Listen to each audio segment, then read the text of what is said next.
Kərbəla hadisəsindən sonra Kəbəni təvaf edirdilər. Biri gəldi Şimrə yaxınlaşdı. Dedi mənim bir dənə şəri sualım var. Sual vermək istəyirəm. O da sualın cavabını elə doğrudan da şəriətə uyğun formada verirdi. Mənim əlim ağcaqanad otursa, mən onu vurub öldürsəm hökmü nədir? İndi o da cavab verir ki, məsələn, səndən qanı çəksə hökmü nədir? Öz qanı olsa hökmü nədir? Amma mənə pis təsir edən bu idi ki, bir balaca ağcaqanadın qanının hökmünün, nəcis ya pak olmanın xırdalığına gedilir. Ondan biraz qabaq Peyğəmbər balasının qanı tökülür. Amma o heç kəs soruşmur, maraqlanmır ki, nə baş verdi, niyə baş verdi, kim elədi bunu.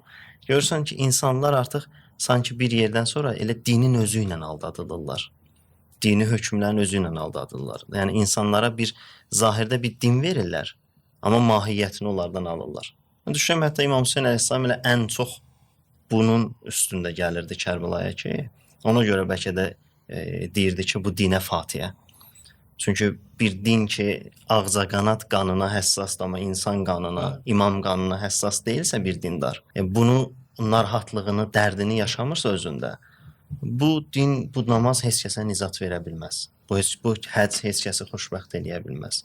O baxımdan məncə bəsirət, Kərbəladakı bəsirət göstərir ki, biz elə Kərbəlanı hər zamanda təhlil eləməliyik. Çünki ümumiyyətlə Allahın iradəsində məsələ belədir ki, Allah istəyir, insanlar Allah vəlisini düz tanısınlar.